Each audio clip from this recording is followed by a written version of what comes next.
Bollywood stars के झगड़े, उनकी अगली फाइट्स और इनसेन ईगो क्लैशेस को सुनकर तुम बिग बॉस और लॉकअप जैसे शोज देखना भूल जाओगे। मैं ठीक नहीं हूँ, बिल्कुल नहीं ठीक हूँ। क्या हो गया है? मैं म्यूजिक कंपनी से मार खा के आ रहा हूँ। पहला झगड़ा परिंदा में नाना से ये हुआ था कि उसने खाना मांग लिया था दोपहर को। उसने माँ बहन की गाली दी और मैंने उसका कुर्ता फाड़ दिया। वो शॉट उसने बनियान में किया है क्योंकि कुर्ता फट गया था। अब तो मैं इनके पीछे पड़ जाऊंगी और मैं इनकी वाट लगा दूंगी। 40 दिन से लेकर 3-4 साल, इतना टाइम लगता है एक फिल्म को बनाने। इतने टाइम तक एक्टर्स, डायरेक्टर्स, प्रोड्यूसर्स का एक दूसरे के साथ कोऑर्डिनेशन बनाए रखना बिना किसी अननेसेसरी झगड़े या फॉल आउट के, it is very rare and requires a lot of understanding. पर ये बार बार पॉसिबल होता नहीं है क्योंकि बॉलीवुड के स्टार्स की इनसेन ईगोस, उनकी मिसअंडरस्टैंडिंग, एक दूसरे का क्रेडिट छीनने की desperation, abuse of their star power often lead to the most brutal Bollywood fights. जैसे 90s के सबसे हिट गोविंदा और डेविड धवन की डायरेक्टर एक्टर की जोड़ी ने एक साथ 17 फिल्में करने के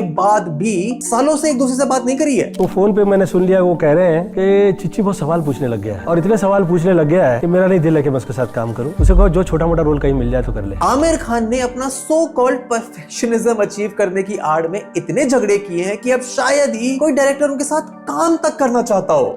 Your sort of disagreement with Amir post that is Zami, but do we ever see both of you coming together again?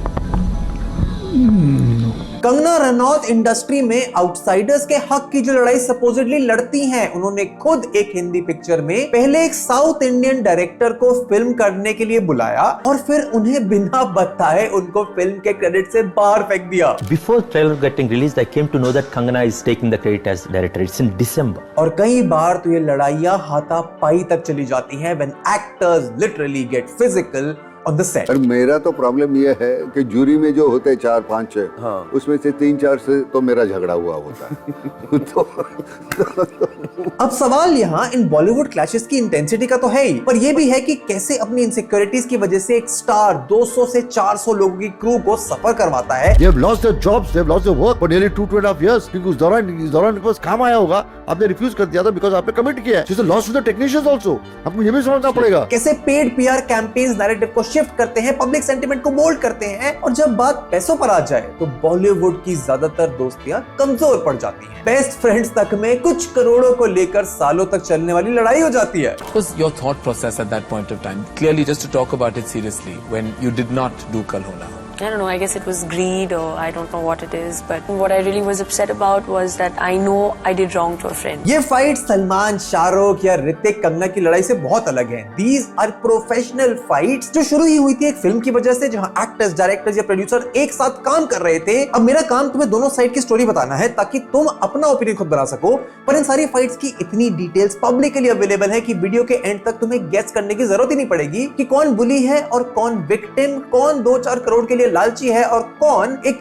Use and throw part of the film. तेरे नाम में करने वाला था, मैंने उनको बाल उगाने को कहा, वो नाराज हो गए। रात को प्रोड्यूसर ने बुलाया मुझे, बस सलमान खान को बाल उगाने को कहता करे, गिलास फेंक के मारा। जहां सलमान खान, कंगना रनौत, करण जौहर तुम्हें अक्सर इन बॉलीवुड फाइट्स में इन्वॉल्व दिखेंगे, देयर आर सम एक्टर्स जो एक पॉइंट आने पर इतने फ्रस्ट्रेट हो गए that they had to finally speak up for themselves. उसी 6 महीने बाद वही लोग जो इम्तियाज को नहीं लेना चाहते थे, वही उन्होंने ही प्रोड्यूस की, इम्तियाज को साइन किया, करीना कपूर ने किया और Shahid Kapoor played the role I was supposed to play. Well, but it's my destiny. I wasn't meant to be in it. But at that point, I was heartbroken. I had no work. और video के and तक शायद तुम्हें इन stars के लिए थोड़ी sympathy भी feel हो, क्योंकि अपने कॉलेज का प्रोजेक्ट बनाने में, ग्रुप प्रोजेक्ट में ही जब तुम्हारे अपने दोस्तों से इतने आर्गुमेंट्स और झगड़े हो जाते हैं, then imagine एक 250 करोड़ की पिक्चर पर 400 दिन तक एक साथ काम करता। और इनमें से ज्यादातर झगड़े शुरू होते हैं एक सुपरस्टार की इनसेन ईगो की वजह से, जो कई बार तो एक बनी बनाई फिल्म को रिलीज तक नहीं होने देती। And that is exactly the first big reason of Bollywood's most intense fights, the clash of egos। अगस्त 2015 कंगना रनौत की highly anticipated period film Manikarnika the queen of Jhansi का पहला पोस्टर रिलीज होता है, जिसमें डायरेक्टर का नाम था क्रिश। जिन लोगों को नहीं पता, राधा कृष्णा जगार लमुडी तेलुगु इंडस्ट्री के एक प्रोमिनेंट डायरेक्टर है जिन्होंने साउथ सिनेमा को कई सुपरहिट फिल्में दी हैं, and he has also won a national award. पर इंडियन फिल्म इंडस्ट्री में शायद ही कोई उनका पूरा नाम जानता है, because everyone knows him by the name Krish. Kangana Ranaut उन्हें अपनी फिल्म डायरेक्ट करने के लिए पहले मुंबई बुलाती हैं, पर अक्टूबर 2018 फिल्म के सेकंड पोस्टर में क्रिश को बिना बताए उनका नाम चेंज कर दिया जाता है। August 15th poster directed by Krish, October directed by Radha Krishna Jagarlamudi, So people won't know. अगले महीने जब फिल्म का ट्रेलर रिलीज होता है तो अचानक से डायरेक्टर्स के क्रेडिट में एक नाम अपने आप जुड़ जाता है, कंगना रनौत का नाम। Then trailer came, Radhakrishna जागरमुडी, Kangana Ranaut. और फिल्म जब जनवरी 2019 में रिलीज होती है तो वो पूरी तरह से एक कंगना रनौत डायरेक्टेड फिल्म बन जाती है, जिसका क्रिश को या फिल्म की बाकी स्टार कास्ट को कोई आइडिया तक नहीं था। The movie released, directed by then the film over, directed by Kangana Ranaut. Kangana Ranaut ने टाइम एंड अगेन अपनी नार्सिसिस्टिक टेंडेंसीज और ईगोस के कई एग्जांपल हमें दिए हैं, पर शायद ये एक लौता shocking display of star power abuse था जिसकी वजह से इतनी बड़ी फिल्म के पूरे क्रू को सफर करना पड़ा। सोनू सूद जिन्होंने फिल्म की 40 दिन की शूटिंग कर ली थी, उनका फिल्म में एक सिग्निफिकेंट रोल था। कंगना ने उनके सीन्स को दोबारा शूट करने की डिमांड करी क्योंकि apparently she was not very happy with that, पर सोनू सूद ऑलरेडी सिम्बा की शूटिंग में लग गए थे, so he had no dates, following which Kangana ने सोनू सूद को रिप्लेस करके फिल्म में ज़ीशान अयूब को कास्ट कर लिया। The scenes, the historical scenes that were narrated were never the part of this. It was very disheartening to actually experience this with a friend. According to sources and director Krrish, Kangana की interference script और direction में इतनी ज्यादा थी कि क्रिश को बीच में ही project छोड़ना पड़ा, या कहे कंगना ने क्रिश को फिल्म से बाहर निकाल दिया बिना फिल्म के बाकी एक्टर्स से कंसल्ट करे। Towards the last schedule, I was informed that Krish is not coming. This is a classic case of star power abuse, क्योंकि ये बात कंगना ने पहले भी कही थी that she wants to be a director और अपने right wing influence political career को किक ऑफ कर दे, और बॉलीवुड में एज अ डायरेक्टर अपना नाम बनाने के लिए इससे अच्छा मौका और क्या हो सकता था। इसीलिए पहले कंगना रनौत सोनू सूद को फिल्म से बाहर निकालती हैं, फिर क्रिश को मेन डायरेक्टर का क्रेडिट नहीं देती, और जब उन्हें कन्फ्रंट किया जाता है regarding the credits, she acts innocent, ऐसे वो ऐसा करना ही नहीं चाहती थी। And she went on basically nothing, you know. I'm not asking. I don't want to take credit, but people are asking me to take credit. मैं इतना कुछ किया। I said, who are the people? Sonu Sood की exit controversy में she uses a woman card where she says कि सोनू सूद ने एक औरत के डायरेक्शन में काम करने से मना कर दिया, which was never the case। और जब इस पूरे फियास्को में क्रिश अपनी साइलेंस बनाए रखते हैं, कंगना इसी बात का बदला क्रिश से क्रेडिट्स के टाइम पर लेती हैं। इनफैक्ट सिर्फ सोनू सूद का नहीं, कंगना फिल्म में अपने अकॉर्डिंग इतने चेंजेस करती हैं कि कई एक्टर्स के सिग्निफिकेंट रोल्स कट हो जाते हैं and they are left bitter and disappointed. And so you're happy with your role as Kashi Bai? Well, this is not what I was expecting. Kangana तो फिल्म की प्रोड्यूसर भी नहीं थी, पर फिर भी वो अपनी मनमानी इसलिए कर पाई because in this case she had an upper hand over everyone else. उसका एग्जैक्ट रीजन तुम्हें इस नेक्स्ट फाइट से पता चल जाएगा, क्योंकि ईगो की बात जहां हो और सलमान खान वहां मौजूद ना हो, ऐसा नहीं हो सकता। सितंबर 2025 में 2010 में रिलीज हुई सुपरहिट फिल्म दबंग के डायरेक्टर अनुराग कश्यप के भाई अभिनव कश्यप एक के बाद एक इंटरव्यूज देते हैं, targeting Salman Khan, his brothers and even his father Salim Khan. ये लोग बदतमीज लोग हैं, गुंडे लोग हैं, ये काम नहीं करते, इनको फिल्म नहीं बनानी, इनको एहसान करना। अब इन इंटरव्यूज में तुम्हें अभिनव कश्यप एक फ्रस्ट्रेटेड एंड बिटर बुड्ढे की तरह साउंड करते जरूर दिख सकते हैं, पर उनके एलिगेशंस शायद पूरी तरह से बेसलेस नहीं थे। अगर तुम्हें याद हो तो दबंग के टाइम पर अरबाज खान को उसका डायरेक्टर दिखाने की पूरी कोशिश हो रही थी। मेरा क्रेडिट सही तरीके से नहीं दिया गया। दबंग के पोस्टर में इट बिकेम अरबाज खान दबंग, और नीचे छोटा सा, बाद में इनको दया आई लोग क्या बोलेंगे, तो इसने फॉन्ट का साइज थोड़ा बढ़ाया पर अपने से कम रखा। इनफैक्ट शूटिंग के दौरान सलमान और उनके दोनों भाइयों ने अभिनव कश्यप को इतना हैरास किया कि वो लिटरली उन्हें गाली देकर बुलाते थे। मुझे थ्रू आउट द फिल्म बोलता था। सलमान का कोई सेंटेंस बिना गाली के होता नहीं है। माँ बहन की गालियां, भाषा इतनी गंदी है। ना तो फिल्म की एक्ट्रेस कास्ट करते हुए अभिनव कश्यप का ओपिनियन मांगा गया था, ना ही उनकी विजन के अकॉर्डिंग पूरी फिल्म बनाई हुई थी। अब तुम कह सकते हो कि फिल्म तो फाइनली सुपर हिट हुई ना, तो सलमान खान की मर्जी के अकॉर्डिंग फिल्म बनाना सही साबित हुआ, but this is not about the success of any film. 2010 में सलमान खान की एक्शन फिल्म को हिट होना ही था। रानी लक्ष्मीबाई से जनता के इतने इमोशन जुड़े हैं कि कंगना को लेकर वो फिल्म सुपर हिट होनी ही थी। This is about the abuse of power जो फिल्म की सक्सेस में ज्यादा अथॉरिटी होने से आती है। क्रिश शायद मणिकर्णिका को थोड़ा और बेटर बना सकते थे, पर उनके वॉकआउट कर देने से किसी को भी कुछ फर्क नहीं पड़ा। इनफैक्ट क्रिश ने तो इंटेंशनली अपना मूव फिल्म के रिलीज तक बंद रखा ताकि किसी कंट्रोवर्सी का इंपैक्ट फिल्म पर ना पड़े। People before releasing, people should not, they are seeing Manikarnika, whatever less damage kind of thing, that film should not have taken a beating. अभिनव कश्यप को तो दबंग 2 से सलमान एंड ब्रदर्स ने बाहर फेंक दिया, उससे भी दबंग 2 पर कोई असर नहीं पड़ा, and that is exactly why the superstars have an upper hand over the directors. और जब दो पार्टीज की पावर और ऑथरशिप में ही इतनी इनइक्वालिटी हो, ये प्रोजेक्ट्स डायरेक्टर्स के बिना शायद बन सकते हैं, पर उस पर्टिकुलर स्टार्स के बिना नहीं। और जब दो पार्टीज की पावर और ऑथरशिप में ही इतनी इनइक्वालिटी हो, तो स्टार पावर का अब्यूज होना कोई बड़ी बात नहीं है। और शॉकिंग बात तो ये है कि इन स्टार्स को अपनी मैसिव ईगो को रियलाइजेशन तक नहीं होता। नहीं, लेकिन पता है क्या होता है, ऐसा तो जरूरी भी तो नहीं है ना कि जो हमें मिले हम उनके दोस्ती बन जाए। ऐसा भी तो ज़रूरी नहीं है ना कि और कितने दोस्त आपके हो सकते हैं। तो आई थिंक इट्स ओके। सम कुछ लोग मुझसे अपसेट है, उन्हें रहना चाहिए, वैसे ही रहना चाहिए। एक एक्टर की ईगो मेरे अकॉर्डिंग उसका सबसे डेंजरस एलिमेंट होता है। उस ईगो को यूज करके वो एक कल्ट क्लासिक लेजेंडरी ब्लॉकबस्टर भी डिलीवर कर सकता है और डायरेक्टर्स प्रोड्यूसर्स के साथ स्क्रीन टाइम, एक्टिंग, फियर, अपनी इंसेन डिमांड्स को लेकर झगड़े भी कर सकता है। पर ईगो किसी के सामने झुकती नहीं है। It can hit you back so hard. और इसका बेस्ट और सबसे अनफॉर्चुनेट एग्जांपल तुम्हें दिख जाएगा गोविंदा। डेविड धवन के साथ 17 फिल्में करने के बाद वो गोविंदा और कुछ हद तक डेविड धवन की ईगो ही थी, जिसकी वजह से वो फिर कभी कोलैबोरेट ही नहीं कर पाए। तो फोन पे मैंने सुन लिया, वो कह रहे हैं कि चिच्ची बहुत सवाल पूछने लग गया है और इतने सवाल पूछने लग गया है कि मेरा नहीं दिल है कि मैं उसके साथ काम करूं। उसे कहो जो छोटा मोटा रोल कहीं मिल जाए तो कर ले। अब गोविंदा के अकॉर्डिंग उन्होंने डेविड धवन को ये कहते हुए सुन लिया, पर सच तो ये भी है कि बॉलीवुड के सभी फिल्म मेकर्स गोविंदा के सेट पर घंटों लेट आने की आदत से परेशान हो चुके थे। जैसे उसकी सबसे बड़ी बुराई होती है कि वो कहता है लेट आता है या लेट आता था। मेरे हिसाब से हिंदुस्तान में 90% एक्टर लेट आते हैं, लेकिन किसी की हिम्मत नहीं होती है मुंह पे बोलने की। पर ये क्या एक सिंपल घर से बिलोंग करता है तो लोग इसकी एडवांटेज लेते थे, गोविंद आया नहीं, लेट हुआ। सालों की दोस्ती एक रोल के लिए, एक फिल्म के लिए टूट सकती है अगर दोनों में से कोई भी अपनी ईगो को सैक्रिफाइस करने के लिए तैयार ना हो। Which happened with Vivek Oberoi and Sanjay Gupta as well, जिन्होंने साथ में पहले शूट आउट एट लोखंडवाला तो करी, पर जब संजय ने शूट आउट एट बडाला के लिए विवेक को अप्रोच किया, विवेक को अपना रोल इतना छोटा और इनसिग्निफिकेंट लगा कि उन्होंने फिल्म को आउटराइट रिजेक्ट कर दिया। I didn't want to do an inferior role. I didn't want to do a small role. अब मेरे ओपिनियन में ये एक वैलिड रीजन था, पर संजय गुप्ता को ये पसंद नहीं आया because he thought Vivek was being ungrateful for the opportunity he was providing to him. I said, Vivek, you're doing it for me.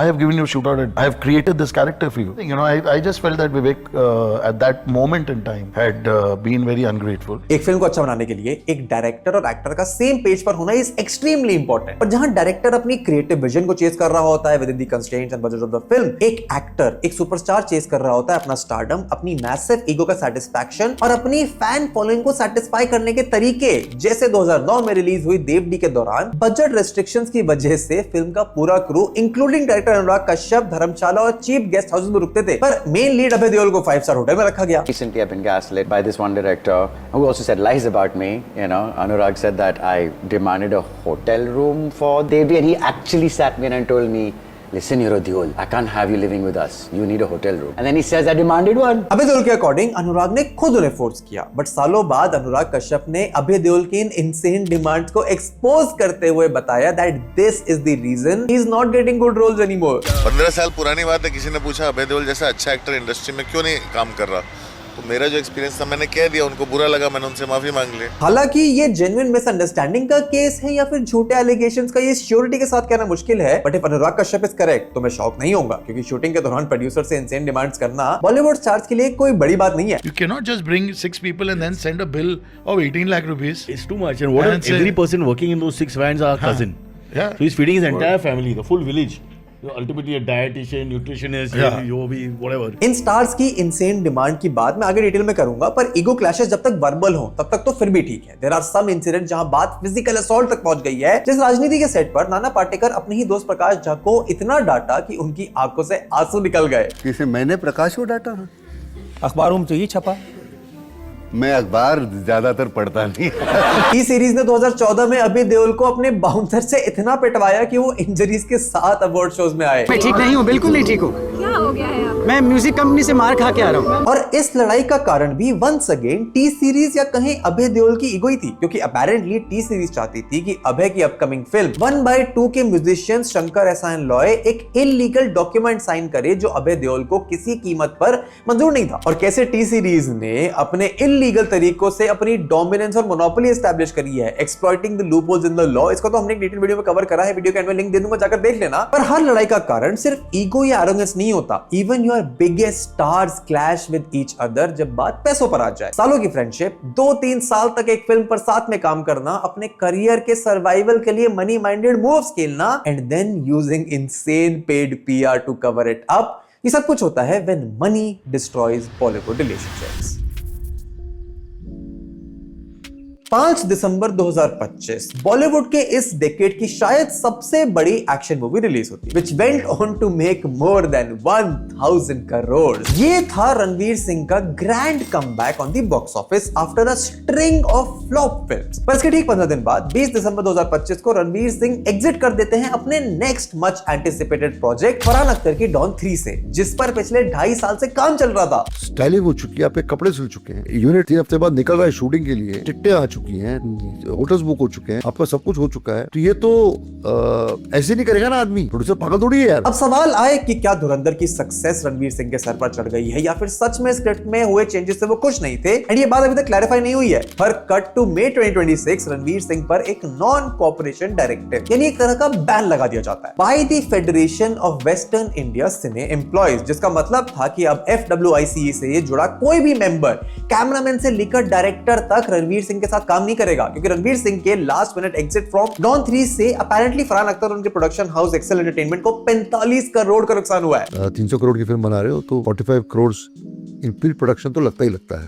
It's simple, इसमें ज्यादा दिमाग चलाने की भी जरूरत नहीं है। अब अगली 4-5 लड़ाइयों और कॉन्फ्लिक्ट को समझने के लिए एक डायरेक्टर और एक्टर के बीच की फाइनेंशियल रिलेशन को समझना बहुत इंपॉर्टेंट है। जब एक एक्टर फिल्म के लिए कास्ट होता है, वो फिल्म करने के लिए अग्री करता है, तो फिल्म का पूरा स्क्रीन प्ले, सारे डायलॉग उसको दिमाग में रखकर लिखे जाते हैं। सेम रोल में जो डायलॉग सनी देओल को सूट करेंगे वो शायद शाहरुख खान को नहीं करेंगे। जब एक स्टार अपनी डेट्स फिल्म के लिए लॉक करता है, तो producer, cameraman, lighting, crew, editor, choreographer और बाकी को एक्टर्स को भी कास्ट करता है, locking their dates as well. यानी उन लॉक डेट्स में अब जो भी प्रोजेक्ट इन सभी लोगों के पास आते हैं, they automatically get rejected. Hotel, flights, costume, set सब बुक करे जाते हैं, पर जब आखिरी मोमेंट पर एक एक्टर बिना किसी वैलिड रीजन की फिल्म से बैकआउट कर दे, ये सारा खर्चा बर्बाद हो जाता है। डायरेक्टर का फिल्म को लेकर विजन डिस्ट्रॉय हो जाता है and everyone else associated with the film suffers a financial loss. इसीलिए डायरेक्टर अपने कास्ट किए गए स्टार को फिल्म से यूजुअली तब तक नहीं निकालता जब तक पानी सर के ऊपर ना निकल जाए। ऐसे में FWICE का यही कहना था कि रणवीर सिंह के ये एग्जिट की वजह से जो 45 करोड़ का लॉस एक्सेल एंटरटेनमेंट को हुआ है, Ranveer Singh is bound to pay that amount. इसके लिए पहले FWICE की तरफ से रणवीर सिंह को 22 अप्रैल,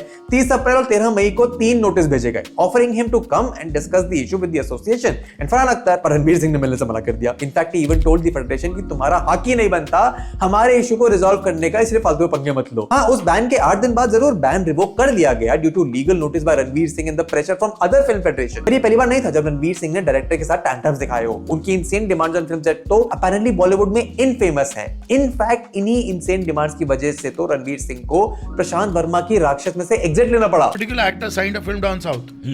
Okay, and everything, and he went for the shoot, and him the South guys are fine. So they come on location, which is a studio, and suddenly the producer finds that there are these 6 vans from Bombay, and he is like, boss, okay, I didn't hire 6 actors. और exactly यही कहना था संदीप रेड्डी वांगा का about Ranveer Singh wife Deepika Padukone, जिनकी insane demands की वजह से उन्हें पहले संदीप रेड्डी वांगा की स्पिरिट और उसके बाद कल्कि 2 से भी निकाल दिया गया। Allegedly Deepika demanded 25 crore for spirit and 10% share in profit. और बात यह खत्म नहीं होती। दीपिका के 20 से 25 मेंबर क्रू के लिए सेम 5 स्टार होटल जो दीपिका को मिलेगा, पूरी क्रू के मेंटेनेंस का खर्चा विच इंक्लूड दीपिका पादुकोण की सारी वैन जो शूट पर आएंगी। और 2010 की तरह अब एक स्टार अपनी पर्सनल वैन में नहीं आता, बल्कि अपने साथ लाता है 5 से 6 वैन। और अगर तुम सोच रहे हो कि 6 वैन तो एग्जैजरेशन है, रणवीर सिंह जैसे स्टार को डिफेम करने की उनके अगेंस्ट लॉबिंग की कोशिश है, तो you would love to know कि पहली वैन होती है स्टार के पर्सनल स्पेस के लिए। The first van is his personal space. बोला नहीं, वो साहब नंगा बैठते हैं। दूसरी वैन स्टार के हेयर और मेकअप के लिए। अच्छा, then next to that is साहब्स other van. वहाँ पे साहब मेकअप एंड हेयर करते हैं। तीसरी वैन जहाँ स्टार सिर्फ मीटिंग अटेंड करेगा, यहाँ पे साहब मीटिंग्स करते हैं। तीसरा if you want to meet him, anybody goes to this. Wait, hear me out. चौथी वैन जहाँ स्टार शूट के बीच में जिम करेगा। Then there's a fourth van which has his gym. यहाँ साहब वर्कआउट करते हैं। पांचवी वैन जहाँ स्टार का पर्सनल शेफ स्टार के लिए खाना बनाएगा and it includes even the stars personal nutritionist. Then there's a fifth. अभी क्या है? साहब खाना खाएगा, भूखा थोड़ी रहेगा पूरे दिन सेट पे। तो वो सेट पे अलग से शेफ आता है। And एक sixth van to accommodate the 25 to 30 member staff of the first 5 vans. And then there is a sixth van.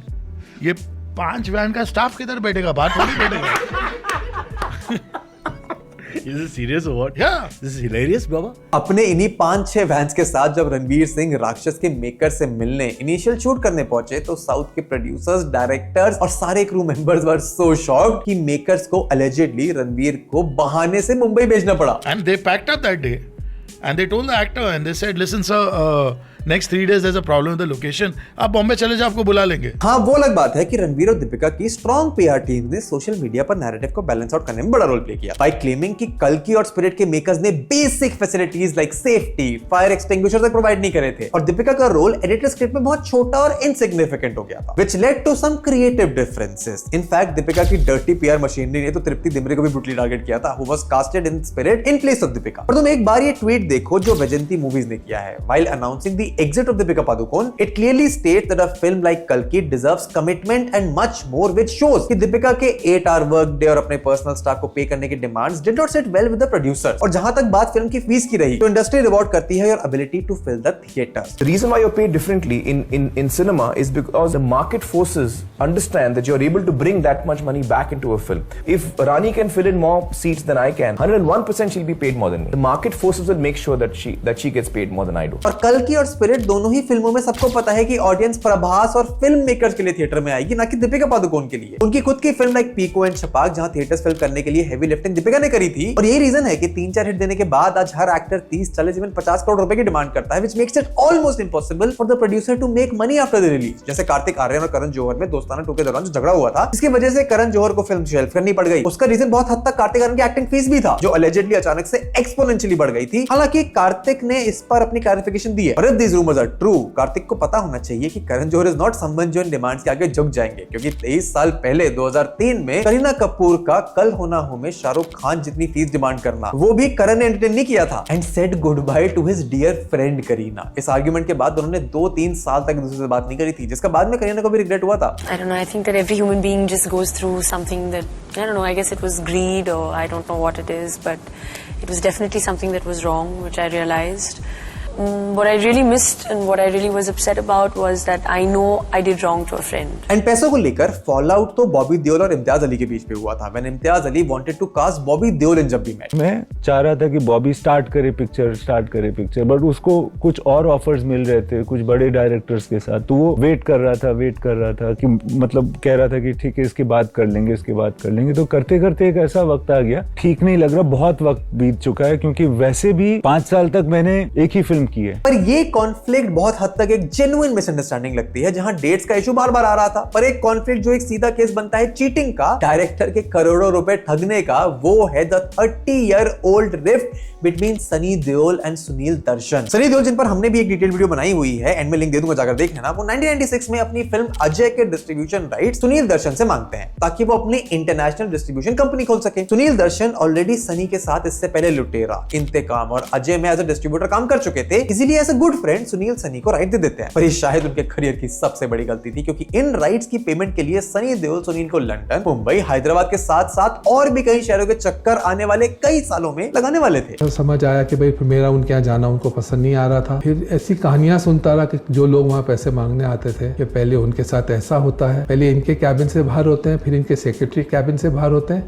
और फिर गेट बाहर जो गेट के दरवाजे हैं वही रोक देते हैं. सनी देओल की नियत कभी पैसे लौटाने की थी नहीं, क्योंकि पहले वो सुनील के साथ एक मूवी प्रोड्यूस करने का प्रॉमिस करते हैं, जिसका पेमेंट वो अपने पेंडिंग पेमेंट में एडजस्ट कर लेंगे. भरूचा को इसने कहा कि मेरे पास पैसे नहीं है सुनील को लौटा देने के लिए, प्लीज मैं उसकी एक फिल्म में काम कर लेता हूँ. मैंने कहा, मैं जस्टिस भरूचा को समझाया, नहीं मैं नहीं करना चाहता सर. उन्होंने कहा देखो इसके पास पैसे नहीं है देने के लिए. पर अगले 30 साल तक सनी देओल सुनील को कुछ न कुछ बहाने बनाकर सिर्फ घुमाते रहते हैं और 1 रुपया भी वापस नहीं करते. मेरी जिंदगी को जो है ना खराब करने वाले, डिस्टर्ब करने वाले, अगर कोई लोगों में नंबर 1 नाम लूं तो उसका नाम सनी देओल है. आई नो कुछ पैसों के लिए इन सुपरस्टार्स की ऐसे हरकतें सुनना इज एक्चुअली क्वाइट शॉकिंग, पर किसी भी इंडस्ट्री में एवरीथिंग रिवॉल्व्स अराउंड मनी. और बात जब पैसों पर आ जाए तो ना तो सालों की दोस्ती देखी जाती है, ना ही प्रोफेशनल रिलेशनशिप, पर एक कैटेगरी ऑफ कॉन्फ्लिक्ट्स ऐसे भी हैं जो एक्चुअली फिल्म इंडस्ट्री प्रमोट करती है ताकि फिल्म का ओवरऑल एक्सपीरियंस व्यूअर के लिए बेटर हो सके. पर जब स्टार्स और मेकर्स के बीच क्रिएटिव डिफरेंसेस इस हद तक पहुंच जाएं कि बीच में ही फिल्म को बंद करके शेल्फ करना पड़े, देन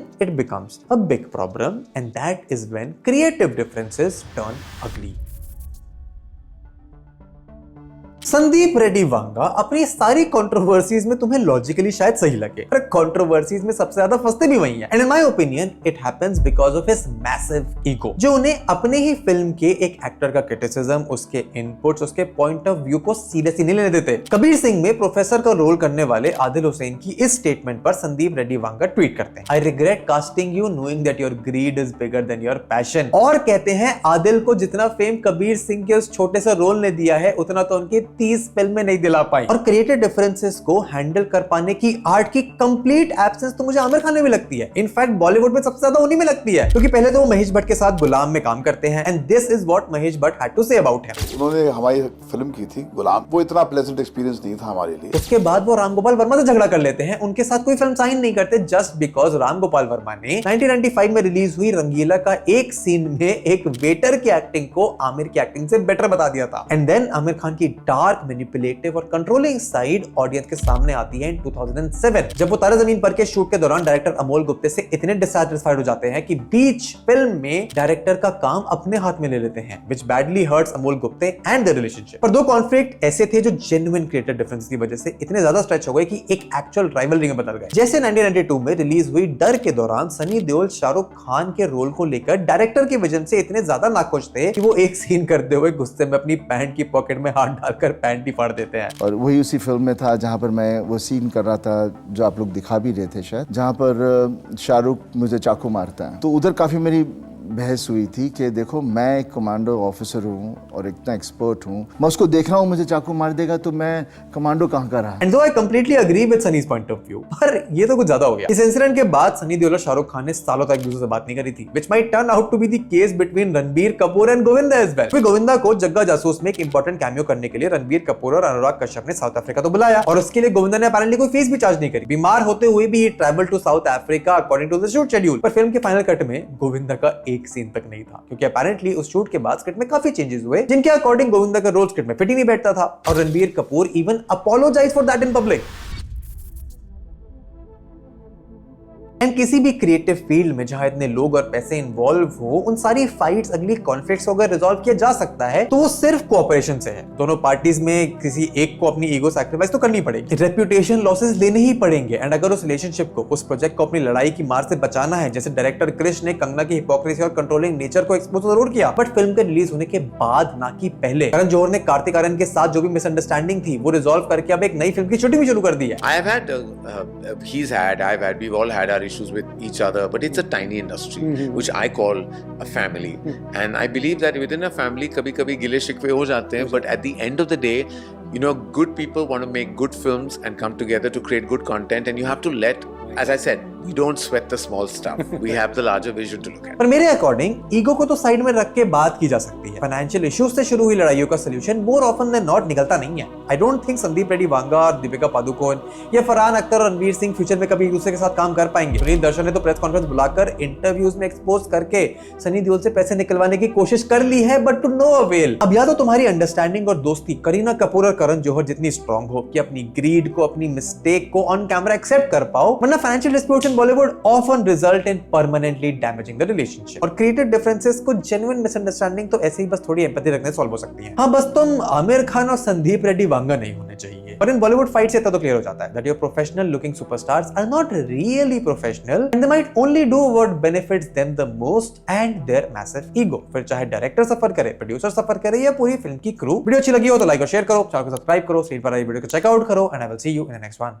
गुड बाय।